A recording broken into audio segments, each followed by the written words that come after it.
Mtazamaji wangu na msikilizaji wangu, na kusalimia kupitia jina zuri na takatifu sana la Bwana na Mwokozi wetu Yesu Kristo.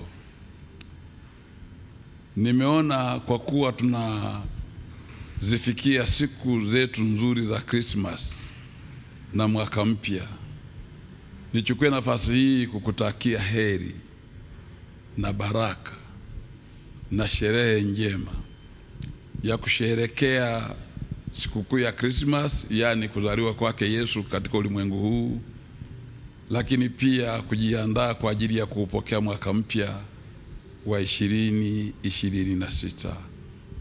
Mungu Baba mwenye rehema na mwenye upendo akujalie kusherehekea vema sikukuu hizi, Yesu akiwa mwokozi wa maisha yako, na akujalie kuvuka salama kuingia mwaka mpya wa 2026.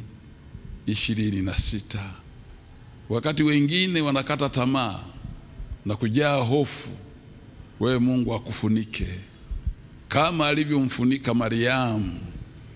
Yesu akazaliwa ndani yake, na kuombea Bwana akufunike katika mengi ambayo yangeupata ulimwengu huu, wewe uvuke salama.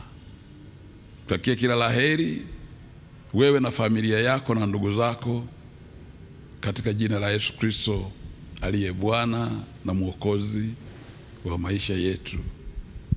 Sherehe njema. Amen.